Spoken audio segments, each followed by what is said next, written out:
Mr. Bannon, thanks for being here at this undisclosed location in Texas. It's Steve. Steve. It's good to have you here. Thanks for being here. Glad to be here.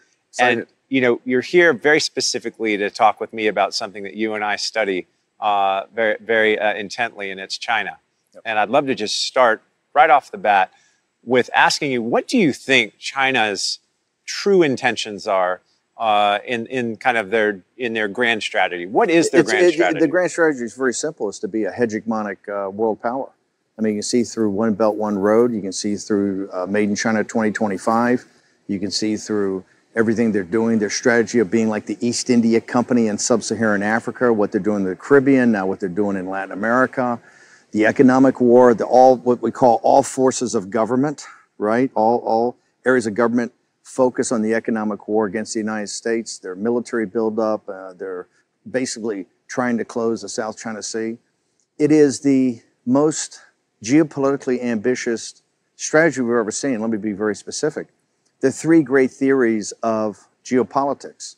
You've got Mackinder's theory of the Asian landmass. You have Mahan's theory of cutting off the choke points of the world's oceans. And you have Speakman's theory of keeping your enemy off of the Asian landmass. The Chinese are the only power in world history to ever try to do all three simultaneously. You know, Napoleon and Hitler and others tried to do the Eurasian landmass. Others, the British and the American empires, the British Empire and the American system we have today is built off Mahan's naval strategy, and then Speakman's is one from the early 20th century. What China is doing is with One Belt, One Road, trying to basically connect the old Silk Road all the way up to Italy. As we saw in the paper today, the Italian government, the guys in the five-star, De Maio came back from Beijing. They had a huge thing about, hey, we want to end the One Belt, One Road in Italy where Marco Polo essentially left. We had a vote this week in the Maldives which really rejected what they're trying to do in the Mahan strategy of taking all the naval bases and choke points throughout the world. And then Speakman, what they're trying to do is force the United States, which has been a Pacific power, off of the landmass through what they're doing in the South China Sea, what they're doing around Taiwan. They want to push us back to Guam. So listen, they're the most, people have said for years to kind of cover this. A lot of the Wall Street and City of London and Frankfurt crowd have kind of said, oh, well, you know, they're not territorially ambitious. They've never been an expansionist power. Well, they're a geopolitically expansionist power, and it's quite extraordinary what they're doing and doing it at the same time. And do you think that their kind of, let's say, their newfound economic greatness or their perceived greatness post-financial crisis, they always believed they were kind of a second-rate power financially going into 2008, and the world seems to believe that they were the engine of the world's growth from 2009, 2018. Is it that economic growth that they build their geopolitical assertiveness on, in your opinion? Listen, I think it's since time immemorial, the access to the Chinese market, kind of this mystery of the Chinese market, has always drawn in the West, right? Whether it's the British coming there at first with the East India Company, or later the China, schooners from the United States, right? The China trade. It was always this thing about China. What we've seen, and I happen to believe that the Chinese economic system is built on a house of sand. And I think it's going to lead us to a greater financial debacle than 2008 ever was, in the same culprits, the exact same culprits that led to the financial crisis in 2008. The investment banks, the commercial banks, the hedge funds, the government entities, right? The same elites that led to that financial crisis and got bailed out and had no responsibility, no accountability, have been the same exact actors that have exacerbated this situation in China. And so, yes, the reason the world's elites, the party at Davos, the people on Wall Street, what I call the IR departments of China, which are the investment banks, particularly Goldman Sachs and some commercial banks, the lobbyists for China, which is basically the 25 or 30 largest corporations that deal in China today. They're lobbyists in Washington, D.C. These are all, and by the big private equity guys like Schwartzman, these guys, they're all going to have to be held accountable for what went on in China.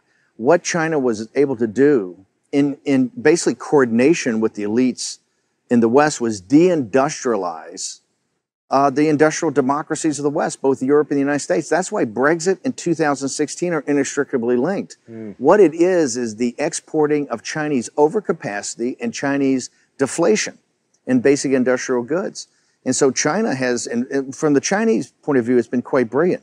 They've essentially taken 350 million of their people from kind of working poverty to middle class, and 400 million people from abject poverty to working poverty. So essentially 2/3 of their population, because their population I really think is closer to 1.3 or 1.4 billion than what they say in 1.1. So what they've done is heroic in 30 years, okay, from a strategy point of view. But that has been exacerbated by the elites in the West who basically kind of financed it and brought it along. In fact, the reason Trump was, I think, so special, he said, hey, this is not the way the world has to be. It could be very different. We've basically financed the rise of China. We've built China. And all he heard for years, and what you heard for years is, no, this is what I call the second law of thermodynamics, or this is an immutable law of physics, the rise of China. And what Trump says, no, this is through human agency. It's the commercial banks, the investment banks, the corporations, the kowtowed to the Chinese regime. And one thing I want to make sure, Kyle, I get up in front, this is not about the Chinese people. I served as a naval officer over in China, in the Western Pacific, in the 7th Fleet on a destroyer in the mid-70s. I think 76, 77 is the first time I went to China. I've been involved in China virtually all my life. I've owned businesses over there. I've lived in Shanghai for a while in the French concession. I have a great, not just admiration, but a deep love for the Chinese people. In fact, they have a saying over there called Old 100 Names, which is basically the common man, because there's 100 last surnames in China. So Old 100 Names is essentially the deplorables, right? And those in the Old 100 Names is a sense of common decency, their grit, their determination. What they've been through as a people is nothing short of heroic. What we have, the problem we have, is we have a totalitarian regime of the Chinese Communist Party, and quite frankly, the leadership, the elite leadership of the Chinese Communist Party, that are really in business with the party at Davos, which is this, kind of scientific, engineering, managerial, financial, cultural elite that I say kind of emanates from the World Economic Forum in Davos, but really is in London and New York, Washington D.C., Silicon Valley, right, et cetera. And do you think the way that they've ingratiated themselves into, let's say, the Davos man, as is commonly referred to, the way that they've gotten there is it through economic coercion? Is it through investing in our universities, our think tanks, our lobbyists, as you said, and our corporations, and even the people that are U.S. citizens looking to make profits in China? Is that how they control that narrative? Let's go back. How do they get there? Let's go back to, in 1 week, in January 2017, we had two, I think, seminal speeches. Okay, we had the Davos speech of President Xi, okay, which was the high hosanna to globalism. Yeah. And it was, to me, repulsive. Repulsive. How the mainstream media and Davos man just sat there and bought it all and said, what a great leader, what a great humanitarian, what he's going to lead us through about climate, on the world's environment, what he's going to do, for globalization or for the economy. And then you saw Donald Trump's inaugural address was, I think, 3 days later, in which he said, hey, we're getting back to the nation state. And America is going to start to focus on our sovereignty, and other nations should start thinking about their sovereignty. But this globalization and what's coming out of Davos is stripped our sovereignty from us, and we're going to reassert that. And 2 years later, which happened this week, was Mike Pence's speech about the new strategy of the United States, which has really been going along for quite a while, which is now kind of engaging China, right? An engagement with China, but not like Henry Kissinger and not like the Thucydides trap crowd. And I know you did this seminal interview with Graham Allison, but not what those guys want, which is to kind of us stumble along and play along with China. This is, this is a direct confrontation with China to say, we're not going to take it anymore. You've been in economic war with us, and we're going to reassert us. Your question about how they ingratiate themselves, they're the guys who wrote the biggest checks. Right. They wrote checks to the universities. They wrote checks. They've essentially bought off the City of London and Wall Street and the corporations. I say this in a sense of kind of anger.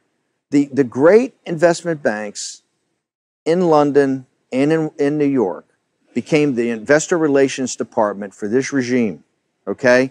In the pursuit of profits. In the total pursuit of profits. Yes. And corporations became their lobbyists. When Li He's deputy came to the United States about 4 weeks ago, when they had this kind of last round of trying to put something together in a trade deal, there wasn't much going on, but he sent his deputy and a small contingent to see Steve Mnuchin and the guys at Treasury.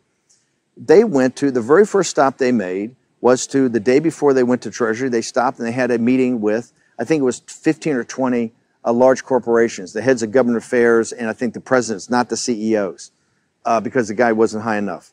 And he basically said, hey, boys, you have a problem, right? And you have to figure out how to help us fix it, okay? Another thing, they had, Wang Qishan announced this kind of financial advisory panel.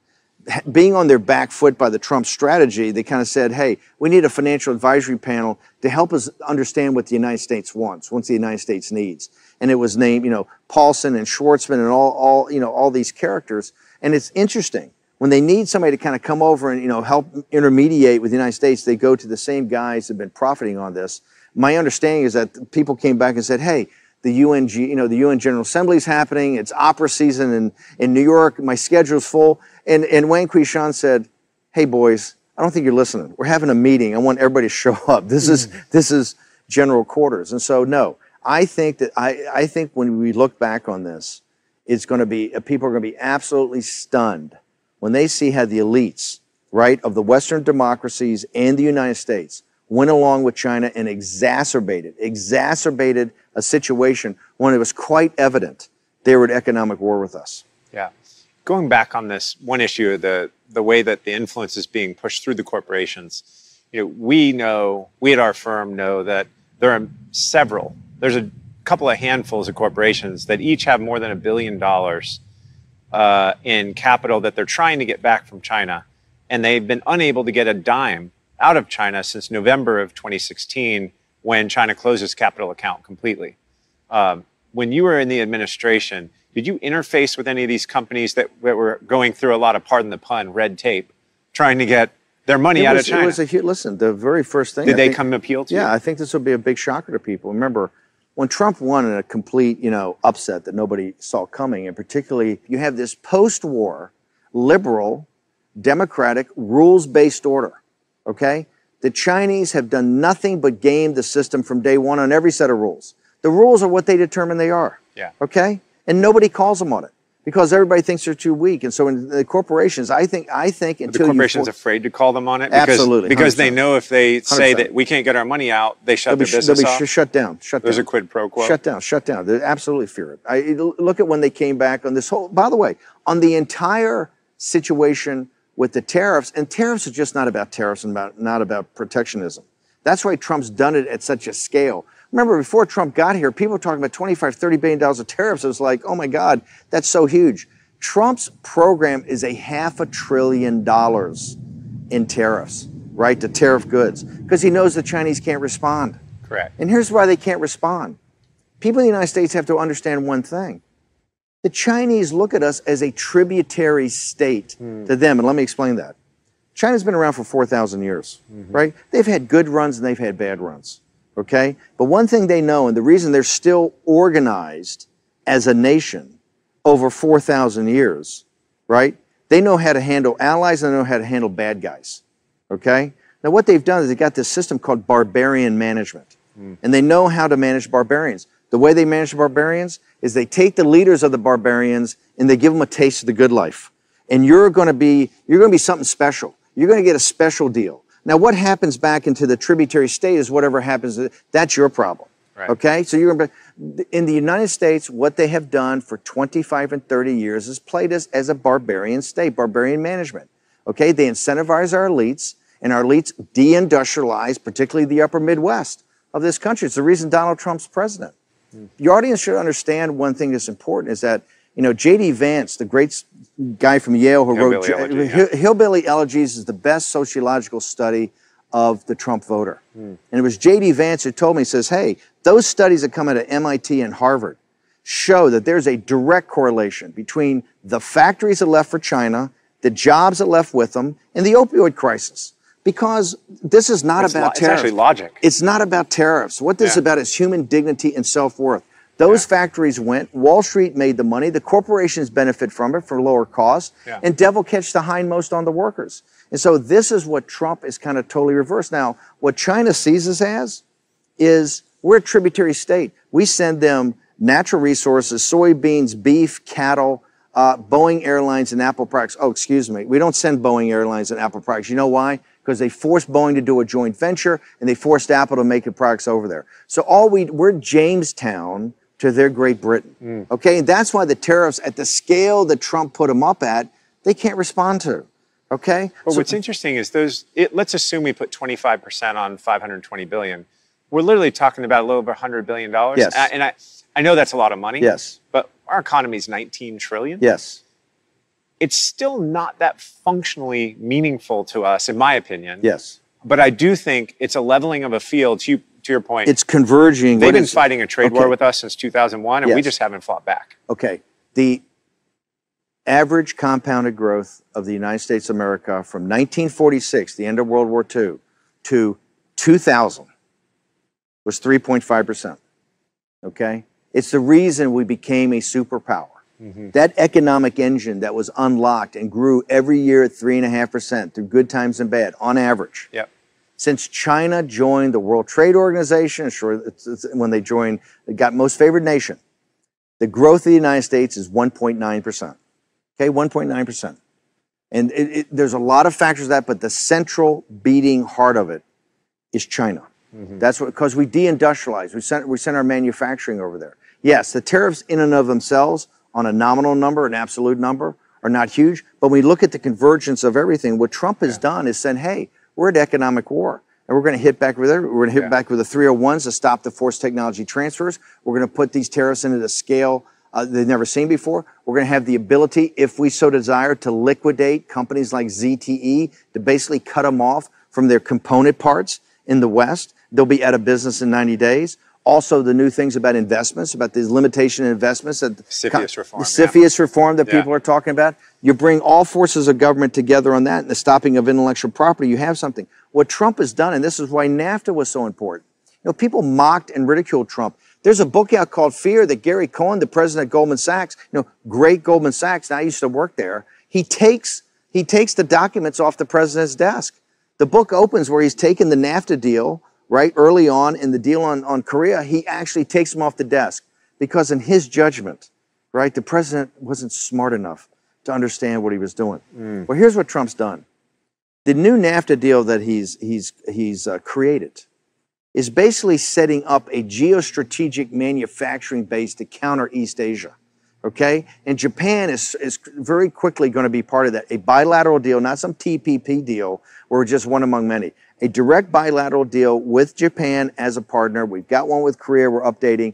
And then the EU, Juncker has already told Trump, has already indicated that they're going to be a part of this too. What Donald Trump has done in less than 2 years against the second law of thermodynamics, right? The immutable law of the rise of China. Right. What he's done is reorient the entire world's supply chain away from China. And this is going to have economic growth opportunities that are going to be incredible. And he's done that kind of single-handedly against the fighting of the corporatist lobby, the fighting of the Wall Street Investor Relations Department, et cetera. So that's why I think it's really heroic. It's that policy is one that it's interesting at the timing. If you look at just the let's say the economic laws of China were already slowing down before we decided to fight back. It just so happens to be that this pushback from a tariff, or whether the most elegant idea was the border adjustable tax, which was immediately killed by you and I both know who. I love that one. That was perfect, in my opinion.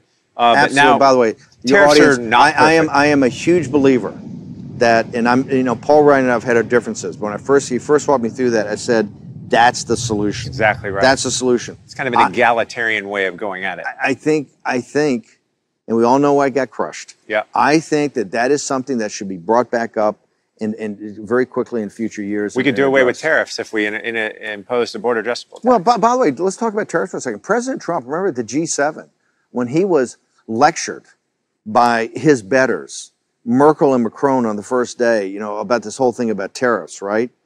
He came back the next day for breakfast, and what Trump told the G7, he said, okay, I thought about it last night. How about this? No tariffs. Absolutely no tariffs, but no subsidies. Yeah. People have to realize, like the White House put out this document, I think it's over 2 months ago now, the 50 things that China is doing in its economic war with us. It's kind of what the United States wants China to stop. That's the deal. You stop that, we're all good. When you look at that, it's not just the tariffs. It's the investment in state-owned industries. Yeah. Remember, they have free land, free electricity, free land. What they've done. Look at what they've done in steel and aluminum throughout the world. Look what they've done with shipbuilding. You can go every heavy industry. They've gutted. They've gutted the Western Europe and they've gutted the United States, and they continue to do that purposely. And they're also, by the way, ZTE showed you this. They have to create, I think it's some number of 11 million jobs a year. They're under enormous internal economic pressure to create those jobs. They can't afford to have 150,000 high value added jobs at ZTE just go away. Same thing with the steel. They're kind of caught on the wheel now. I mean, they're the first to admit they have to keep adding capacity, right? Because they got to keep these guys working. So I think that that's why the Chinese model and all this happy talk that comes from the West about the Chinese model, when you really look at it, I know you are one of the world's handful of experts that I think it looks at the numbers as they really are and not what people hope they are and not how they're spun by China. Because every number that comes out of China, to me, has to be questioned, verified, trust, but verified. Has to be questioned, verified, and then verified again. You got to get a belt and suspenders. And that's why I think we may be hurtling to another financial crisis driven by this financial model of China that can't withstand, can't stand up on its own. Right. Well, the good news about that is if we're right about China, we're right about their incredible build, their reckless build of credit, coupled with the fact their economy is slowing down, coupled with the size of their banking system, their GDP. If we're right about all those things, the good news is their banks aren't inextricably linked to ours the way that ours were to Europe and Asia's back during our financial crisis. They're not, but you used the word they're reckless. And I think that this is what upsets me about the lack of accountability and responsibility by the world's elites. We just went through the worst financial crisis in history. Not one CEO went to jail, and not anybody significantly gave up any equity, okay?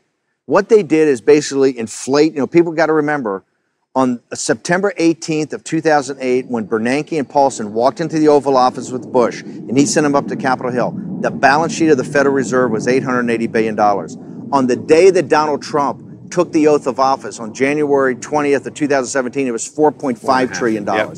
All we did in the Bank of England, ECB, Bank of Japan did the same thing. And the PBOC. PBOC. What they did is to save the elites, was to turn on the spigots of liquidity. So if you owned assets, if you owned real estate, you owned stocks, you owned intellectual property, you've had the greatest 10-year run in history.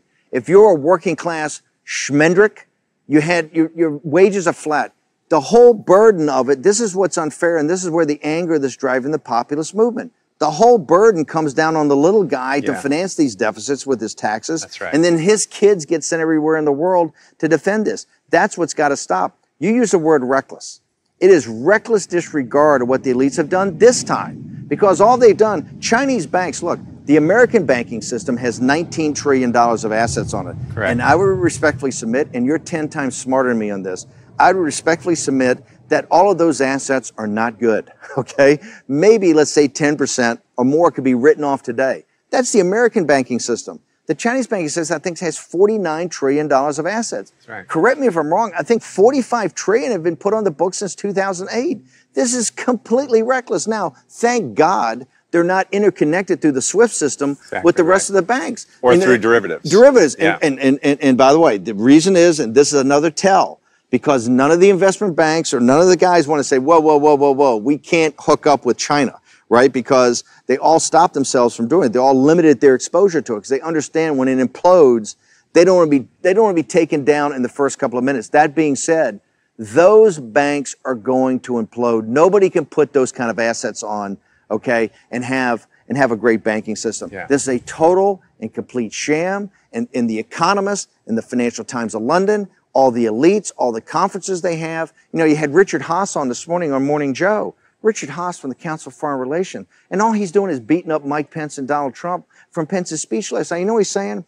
He's saying, hey, all my Chinese colleagues, all my buddies in China, they're telling me They don't know what the United States wants. They came over here. They want a deal and they want to be our partner, but we keep moving the goalposts. That is reckless for him to say that. Yeah. He fully understands what the issues are, okay? And he sits there on a general news show in the morning that, basic voters watch and starts putting this stuff into their mind is unacceptable. I got to tell you, Kyle, that's what I think what you're doing here, what you're doing with your work and other things. There are a number of people like yourself that are sitting there going, this can't continue. And people are going to be held accountable for this. If the elites think they're going to skip on this one, it's not going to happen. The reason Donald Trump's president, the reason you're seeing these populist revolts, whether it's in Italy, Germany, France, throughout the world, in Brazil this weekend, okay, in Argentina, in Pakistan, is the reason is the little guy is fed up with a group of elites that know better, right? And to take care of themselves, they will play ball with anybody. You're right. And when you talk about the Chinese banking system, let's assume that it has to restructure. What they'll do, they're very smart. The people that run the PBOC and SAFE. Let's talk about this. Here's how smart they are. When we went over with Trump's visit, remember, they didn't make any other changes. They weren't going to let us in on anything else after that, except they would open up the finance sector. Says the spider to the fly. Exactly. They've already wrecked their financial system. Oh, but we'll open and it up now you can invest. Now you can invest. Why does the world not see this, Steve? The world absolutely sees this. They're starting to see it. Hang on. No, Kyle. The world's economists are just starting to see this. No, Kyle. You are much too kind. You're a good man, okay?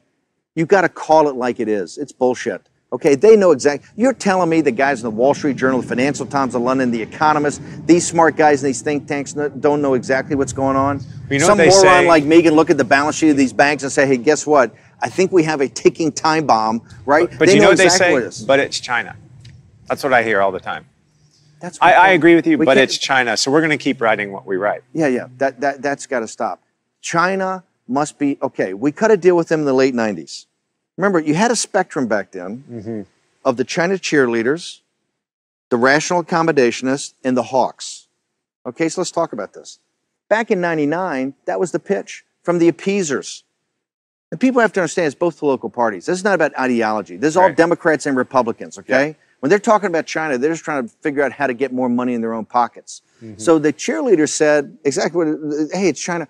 Once we get them into the most favored nations, once we get them into the WTO, they're going to turn out to be liberal capitalists. They're going to, they're going to vote. Liberalize their economy. They're going to democratize. They're going to let us invest in everything. They're going to be middle class. They're going to be. It's going to create a rule of law. Maybe? Rule of law. It's going to be nirvana, and they're going to be okay. So we know 17 years later. Guess what? They're a totalitarian regime, mercantilist regime. They've got a system that works for them, for the elite, for their regime, and it works well. Now you have two sets of folks. The the cheerleaders are gone. Nobody's a cheerleader. You have rational accommodationists and you have hawks. Rational accommodationist has got a new name. It's Thucydides' trap. It's your buddy Graham Allison and Henry Kissinger. And here's the great concept they got, okay? Their great concept is America's a declining power. China's a rising power, like Athens was a declining power and Sparta was a rising power. Yeah. And what you have to figure out to avoid a global conflict, which is like 16 times in world history this has happened, and 12 times they just weren't wise enough to take it. What has to happen is the declining power can figure out how to nudge the rising power to kind of get into their system. Now, you'll always be the junior partner, but you'll make the big guy kind of work with you and everything will be happy. This is the exact same nonsense from the exact same people, from Allison Graham and from Henry Kissinger, that they spun on Nixon in the late 60s about Russia. Let's go back in time. Yeah. The same exact pitch. Russia's a rising power. America's a declining power. And what we have to do, we need détente. We need rapprochement. We need to let them have their sphere of influence. It was bullshit then, and it's bullshit now. Ronald Reagan came in and said, hey, you know what? How big is their economy? And they said, Russia's economy is the size of California. Yeah. He says, why do people fear him? The very first thing that Andy Marshall at the Net Assessment Group in the Pentagon and Bill Casey, the CIA, did was do a complete analysis of the Russian economy. And they found out it was only half as big. Oops, I have a miss. 50% bigger. And they were desperately short dollars. Desperately short of dollars. This is the whole thing that always happens. Exactly where China is. It's because they did the exact same thing with China. They put it into military spending that was not productive. So here we go with the exact same set of guys. And what they tell us 40, 50 years later, hey, America's a declining power. China's a rising power. And I look at it as the exact same thing. They have an economy with no dollars. Here's the point I make to them. How about this? How about we stop being a declining power? That is not a law of physics. A process that manages us to decline, okay, is not a process I accept. I am looking for a leader to step up and make America great again, okay? And that's Trump's basic pitch. And guess what? In 2 years, he proved the Chinese are a paper tiger. When you think about, again, their grand strategy, our pushback, and where we are in the globe today, how do you think? What do you think China's next step is? If you were predicting what their next step would be, given our assertiveness that we've stepped forward on the economic, call it, side of the coin and pushed in some tariffs and are starting to reassert ourselves. You see, what do you think they're going to do? Number one, they want regime. What's textbook? They want regime change in the United States. They believe they have a 80% chance of getting Trump, winning the House, doing whatever they need to do with psychological warfare, with money, with whatever they have to do to basically thwart Trump and lose the House of Representatives, see him impeached this year, and 100% probability they'll beat him in 2020. Number one is the removal of Donald J. Trump as President of the United States. Okay. Because they say that is the railhead of everything that's happened to us badly. And we've got to get, a globalist in there. Their game's just to wait him out. Not just wait him out. I think take active measures. Now, yesterday, Pence said yesterday, and Axios and other people reported there's classified information that shows the Chinese involvement and real meddling. This is not some Russia guys on Facebook. This is the real deal, because this is all the chips in the middle of the table. That's number one. Number two, I think what you're seeing, the Italians said today that hey, China's going to be our big buddy. I think you're going to see a double and triple down on One Belt, One Road. I think you'll see a double and triple down on Made in China 2025. I think you'll see the East India project in Sub-Saharan Africa, the Caribbean, in Venezuela, in Latin America. I think they're going to double and triple down. They got a lot of R&B to spend, right? And if a guy can take R&B, but no one's going to take R&B. This is going to be the great question we're going to have in front of us. Because they're in the Gulf right now. They're all over the UAE. They're all over Saudi Arabia. They're all over Qatar. They're all over every resource area in the world, from Argentina to Sub-Saharan Africa to South Africa. And they're going to try to see it geopolitically. The number three, because remember, in the great textbook that they put out and basically printed in English in the late 90s, written by these two brilliant colonels in the Chinese War College, called Unconventional Warfare.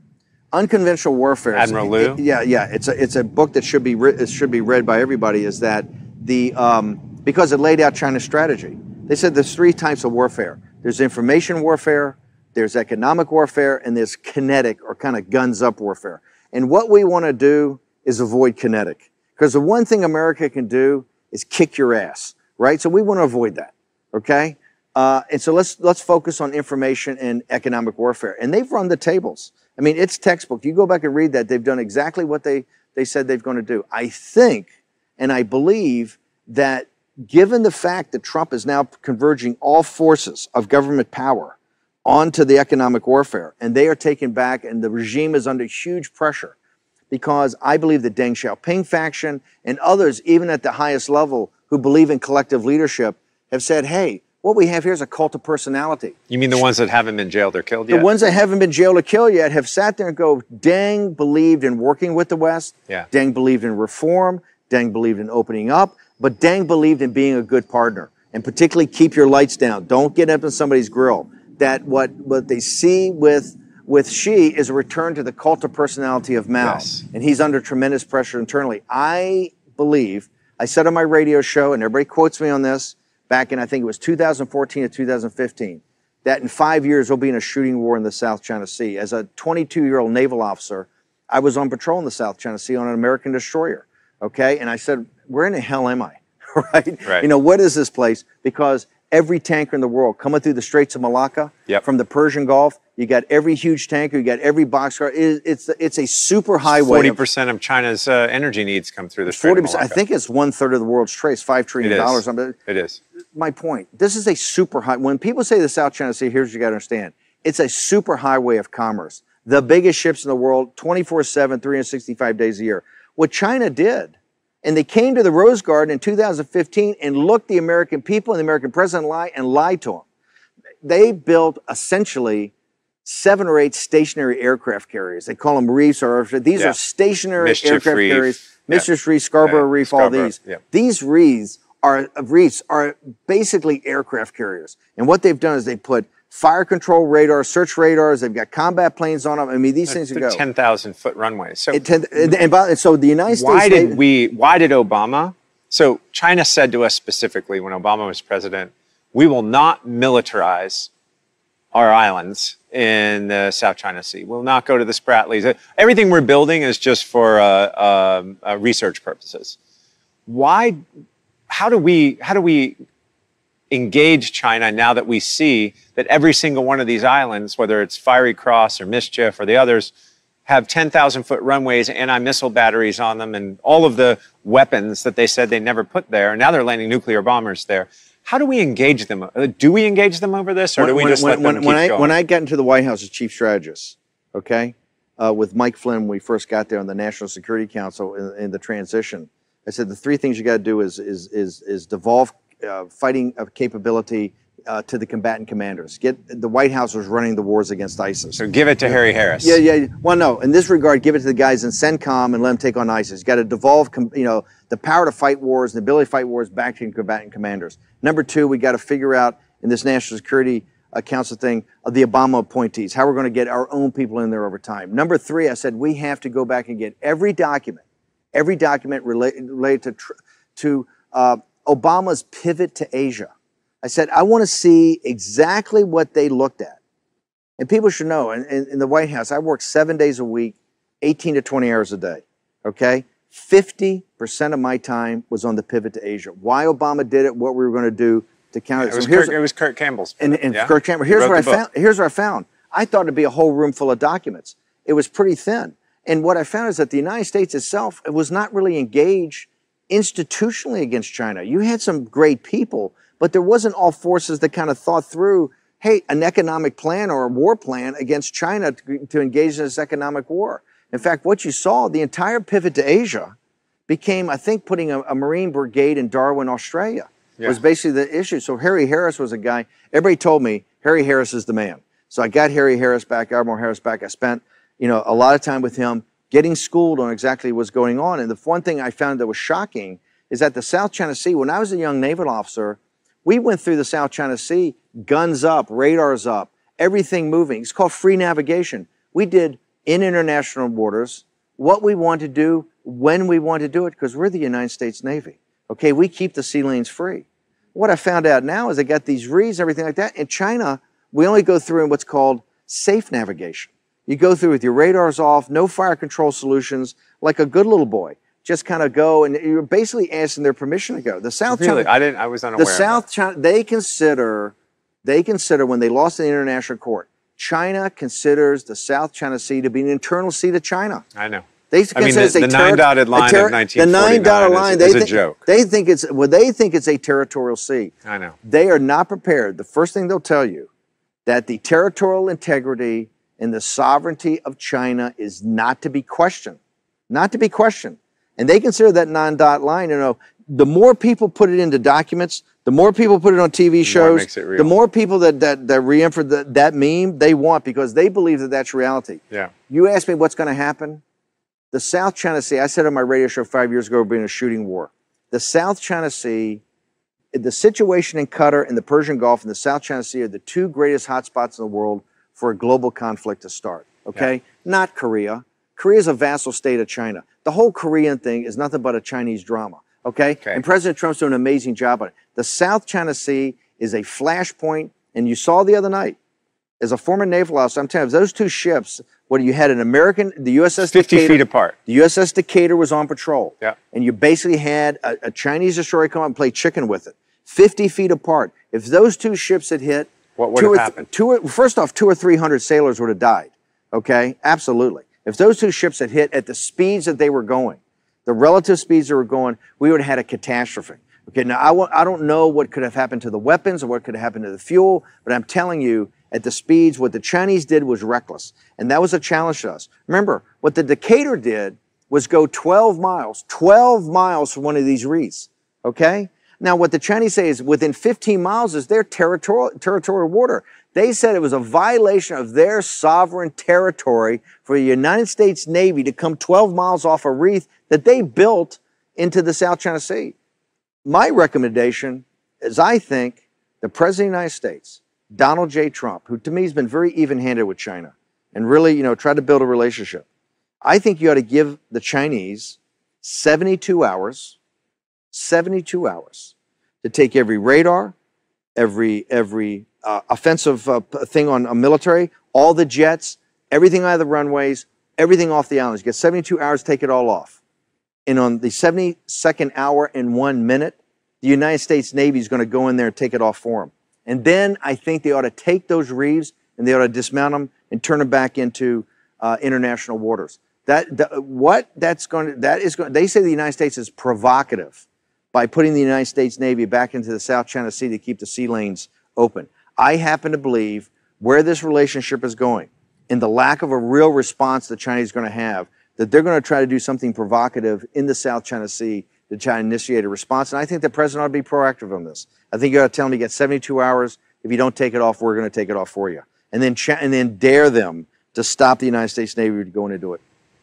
Wait, you're saying go to a kinetic conflict in 72 hours in a minute. I didn't say go to a kinetic conflict. What I said was if we go to try to take this off, they're not going to let that happen. The international courts ruled that it was inappropriate for him to be there. Why don't we enforce that? The party at Davos, when she came and gave that great speech at Davos, they all jumped up about. They failed to say, you just mentioned, they looked the people of the United States in the eye and lied to them from the Rose Garden in 2015 with the President of the United States right next to them. Okay, and no one called them on it. And never called them on. And then you saw when the international courts came and said, "Hey, this is totally unacceptable. There's no argument for it. It's got to be undone." They just sat there. What they've sat there and said, "Hey, there's our territorial sea." Now I realize people saying, "Bannon, what kind of crazy whack job are you? It's somewhere and we don't even know where it is in the South China Sea. We're going to go to war."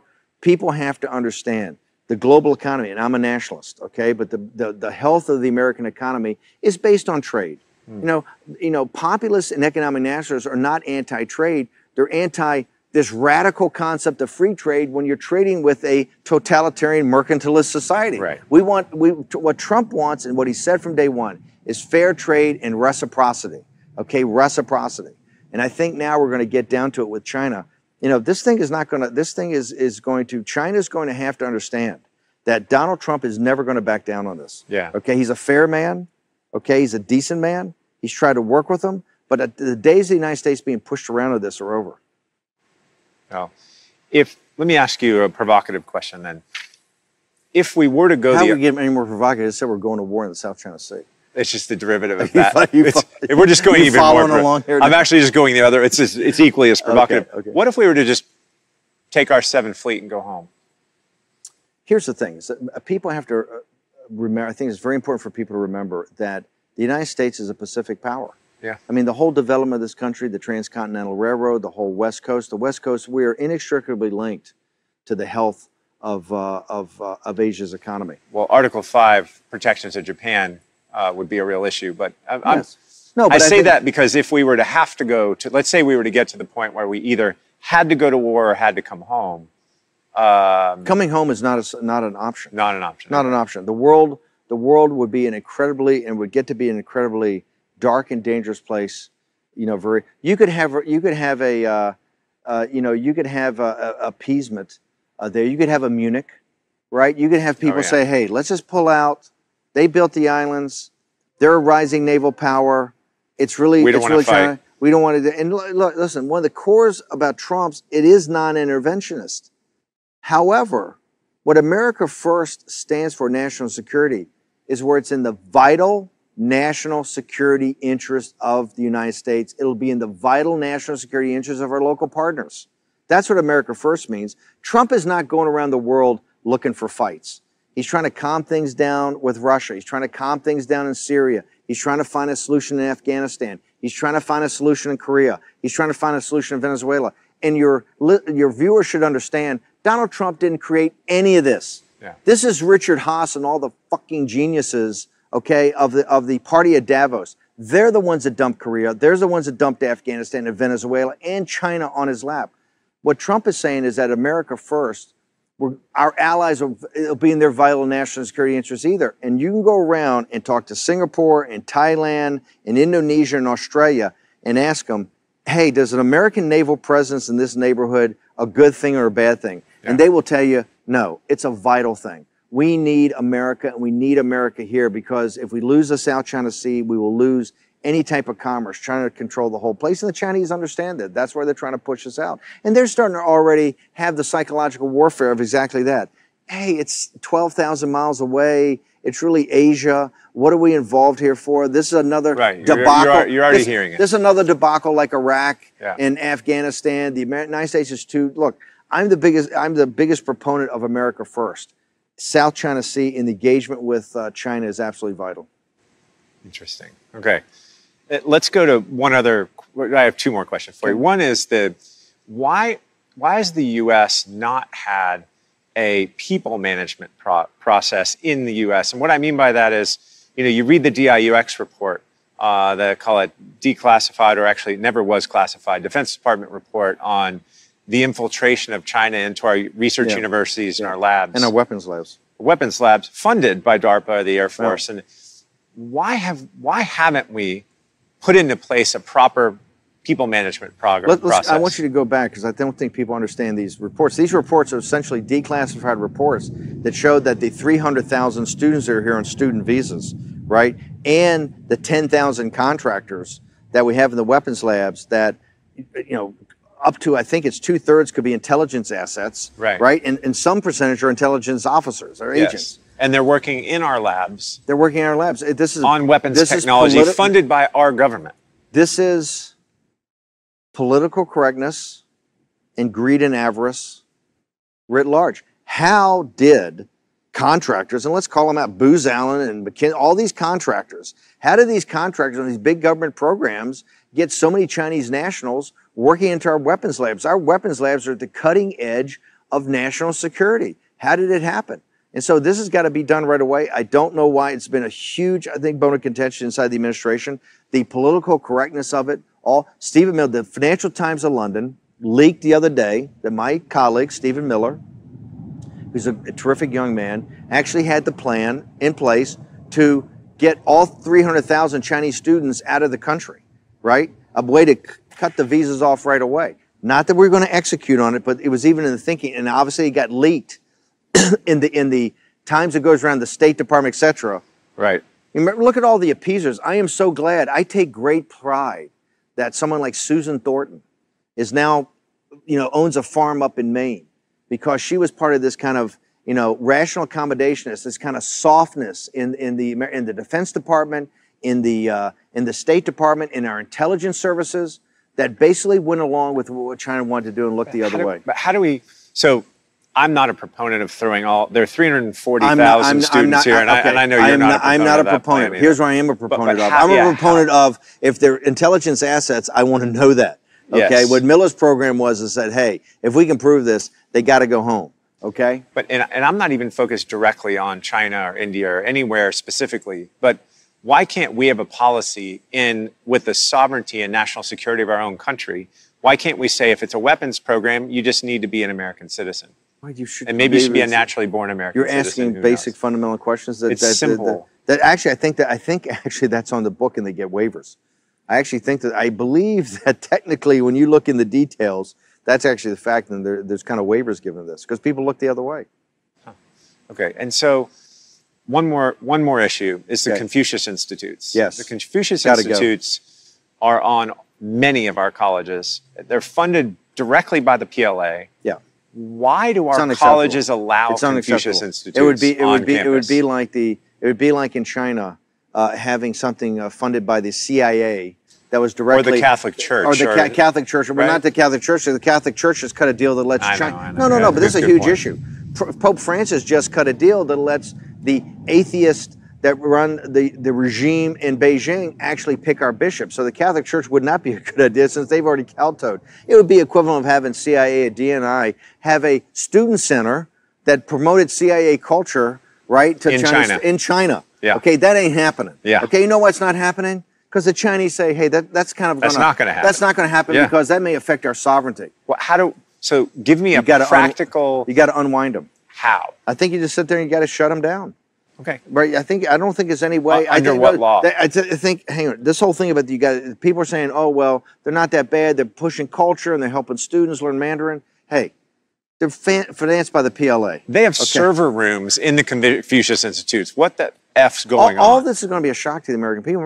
Here's why the American people don't know this, because nobody reports it. Has 60 Minutes ever gone and done a Confucius Institute? They should. Yeah, but they should have done it 20 years ago. Yeah. The reason this is coming up is there are people now fed up with this. And that's why in this Trump movement, it was Donald Trump, and when he came to the government that changed it, that now other people and other voices are coming up, and you're seeing a real pushback. But to allow this to happen at our universities, let's be brutally frank. Why is it always Hudson Institute that's having Miles Kwok, or last night Mike Pence, Dr. Pillsbury's there? Why is it always Hudson Institute? Why is it not the other institutes having these kind of well, because conferences? China has paid many of them. The last thing that maybe I'll close on is when Li He, the economic strategist for President Xi, and I've had the opportunity to know him and build a little bit of a relationship. He's a very brilliant guy. When he came to do the major negotiation that didn't work out, I think it was in June of this past year, he came. And the very first day, he didn't go to the White House at first. He didn't go to Treasury at first. He shows up, and the very first day he spent on Capitol Hill with the quote-unquote free traders in the Republican Party. Remember, President Trump's, the greatest blowback he got on this was the Republicans. Yeah. It was the Republicans that went crazy. Oh, you got to do free trade. You got to do free trade. All the nomenclature that we've been using in regards to China has always been dismissed as, oh, that's just China. Okay? And so all the nomenclature has just been happy talk. And the words don't really mean what they are. And it's people like yourself, it's people like Miles Kwok, it's people like Dr. Pillsbury that are now starting to question this. And I think you see this whole thing that from quote-unquote engagement to conference, what they're pitting us on now, the new thing is that engagement versus confrontation.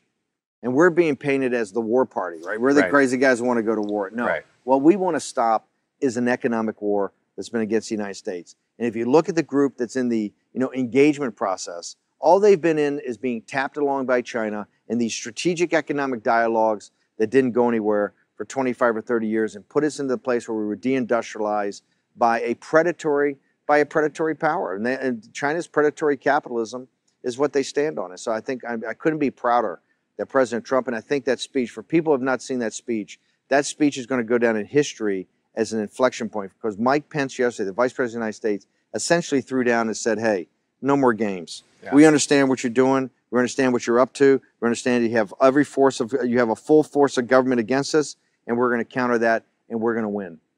I appreciate that. And, this goes back to when you pull into the Commerce Department, right above the entryway where you drive through, I don't know if you've seen this, there's a quote from Benjamin Franklin. It says, commerce must be fair and equitable. And I think that's where we need to be. I don't think we should be overly punitive. No. I don't think we should be combative. I think we should say we just need a fair shake at things. Right. And what you're saying is we haven't had one, and that's something we believe too. And the good news is I think in the last 6 months to a year, culminating with Pence's speech a couple of days, or actually a day ago, is finally the narrative's changing, despite all of the efforts from those in China. So thanks for being here today. Thanks for sharing this with us. It was really nice. Undisclosed location. Undisclosed location. Yeah. I mean, we're here with Miles. You got to be undisclosed. We got to keep. Except he's live streaming it constantly. So that's I don't know who's more controversial, you or Miles, but we'll see soon. Miles is a whole different league. I'm junior varsity compared to that. Thanks for coming. Thanks for having me.